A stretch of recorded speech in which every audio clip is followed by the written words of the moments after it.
Radu was not turned by a bite. He was built by a curse, born to rule through blood, and unleashed on the world on purpose. Radu from Subspecies is not just another movie vampire hiding in the shadows. He is something older, crueler, and far more dangerous.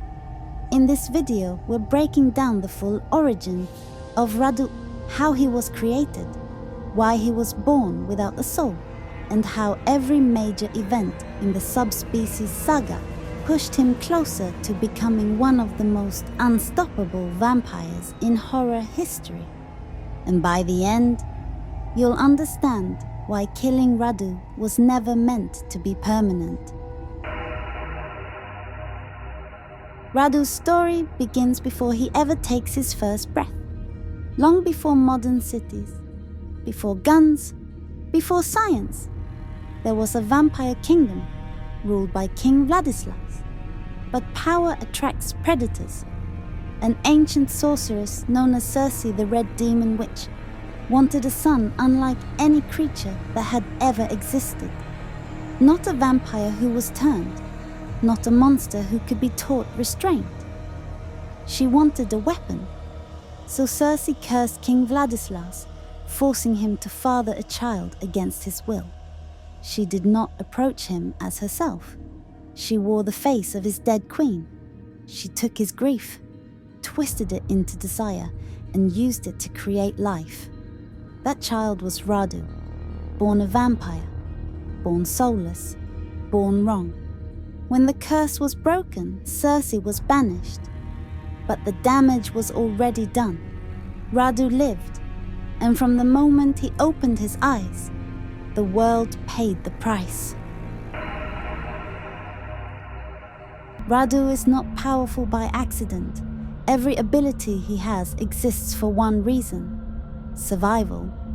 Unlike most vampires, Radu was never limited to fangs and hunger. He was shaped by sorcery, cursed blood, and forbidden relics. His most disturbing power comes first. Radu can tear his own fingers from his hand. Each one grows into a living demonic creature, twisted, obedient, and lethal. They hunt for him, kill for him, and when he no longer needs them, they crawl back and reattach, leaving him whole again. Then there is Brimstone. Radu does not ride a horse. He rides a nightmare. Brimstone is a massive black unicorn with a blood-stained horn and burning eyes. A creature rumored to share Radu's bloodlust and obey only him. But Radu's greatest weapon is his refusal to die. He has been impaled, burned, beheaded, and every time he returns, through dark resurrection rituals, through demonic intervention, through the bloodstone itself. In one ritual, a single virgin's tear brings him back, innocence corrupted, to resurrect evil. The bloodstone fuels him further. When Radu drinks from it, weakness vanishes. Wounds heal instantly. His power surges beyond normal vampires. Others use it to survive. Radu uses it to dominate. He can also deceive. Radu can shapeshift, where familiar faces appear as loved ones, not to hide, but to break his enemies before he kills them. And finally, demonic sorcery, learned from his mother, summoning, curses, control. Radu does not rush into battle. He manipulates. He waits. Every defeat teaches him. Every resurrection sharpens him. And by the time his enemies realize what he is, they are already dead. After Radu's birth, King Vladislas tried to fix what had been broken. He later fathered a second son named Stefan, born of a mortal woman. Stefan was everything Radu was not. He felt guilt. He showed mercy. He believed vampires should protect humans, not feed on them like cattle. This mattered because of the Bloodstone. The Bloodstone was an ancient relic that produced the blood of saints. It was the most powerful object in the vampire world. By law, it belonged to the eldest son. That meant Radu. But King Vladislas knew the truth. If Radu ever touched the bloodstone, nothing would stop him. So the king made a choice that sealed his fate. He named Stefan the heir. To Radu, this was not caution. It was betrayal. Radu did not argue. He did not plead. He did not wait. He murdered his father. With his own hands, Radu stabbed King Vladislas and took the bloodstone by force. In that moment, the last thread tying him to family snapped. From then on, Radu became something else entirely. He commanded armies. He fed without restraint. He tore his own fingers from his hands and turned them into living demons that hunted and killed for him. Even his mount, Brimstone, was a nightmare made flesh. A black unicorn believed to be tied to Satan himself. Radu was not hiding from humanity. He was marching toward domination. Stefan tried to stop him, not because he wanted power, but because someone had to. Their battles were not about good versus evil. They were about control versus restraint. Radu mocked Stefan for caring, for feeling, for loving. He offered him an alliance, two soulless creatures ruling together. Stefan refused. Again and again, Radu was defeated, impaled, burned, beheaded. And again, he came back. Because Radu was never meant to die like other vampires. He had demon blood, sorcery, a mother who refused to let him stay dead. Each time Radu returned, he grew crueler, more patient, more focused. He stopped chasing power alone and started chasing people. Michelle became his obsession, not love. Possession. He wanted her to choose him or suffer forever, even when others tried to kill him, even when the sun burned his flesh, even when his body was destroyed. Radu endured.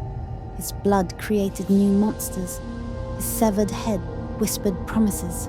His legacy refused to end. The truth is this: Radu was never a mistake. He was a spell that kept working long after it was cast. Every betrayal hardened him. Every resurrection stripped away what little humanity he never had. And even when his body was destroyed, his influence remained. That was the real horror of Radu. Not that he killed, not that he ruled, but that the world kept proving his point. Power always wins when mercy gets tired. There is another version of Radu's origin, and in many ways it is even darker. Because in this version, Radu does not begin as a monster. He begins as a stolen child. On the night of his birth, Radu is taken, not rescued, not saved, stolen. Crusaders storm the land under holy banners, hunting vampires and demons in the name of God. They slaughter without mercy. And when they find the infant Radu, they see only a weapon waiting to be shaped. They cut his ears, they sever his fingers, they hide his true nature with holy potions and lies. Radu grows up never knowing the truth. He does not know his mother was a demon. He does not know his father was a vampire king. He is raised by a brotherhood of mystic monks, trained, conditioned, exploited. They teach him that monsters are evil, that vampires are an infection, that killing in God's name is righteousness. And Radu believes them. He becomes their perfect weapon, a noble warrior of the church, a hunter of the very creatures he was born from, until fate brings him home. One night, Radu is sent on a mission that will shatter everything. He is ordered to travel to a forgotten castle, to slay a powerful vampire named Vladislas, and to reclaim a sacred relic known as the Bloodstone. Radu arrives armed with the Sword of Laertes, a legendary weapon forged to kill monsters. But inside that castle, the truth waits for him. Vladislas is not just another vampire. He is Radu's father, and the Bloodstone was never stolen from the church. It was Radu's birthright. In a single night, everything collapses. Faith, identity, purpose. The monks lied. The church used him, and the world he thought he understood was built on blood and deception. That night does not simply turn Radu into a vampire. It kills the man he was. Radu emerges with no master, no faith, no home, only hunger. What follows is not conquest, but wandering. Centuries pass. 500 years of feeding, hiding, searching. Radu is no longer looking for power alone. He searches for meaning, for companionship, for the truth behind the ones who stole him from the sun. And always, for the Bloodstone, because somewhere deep inside what remains of him, Radu believes the Bloodstone might bring peace, might quiet the hunger, might finally give purpose to an existence built on lies. But the longer he lives, the further he falls. The noble warrior becomes a predator. The victim becomes the villain. And the child stolen by crusaders becomes the very monster they warned the world about. This is the tragedy of Radu, not born evil, but broken into it. And by the time his story reaches the events of Subspecies, there is no man left to save, only the creature of the night, still searching, still starving, still waiting. Regardless which origin story you prefer, Radu's story is not about redemption.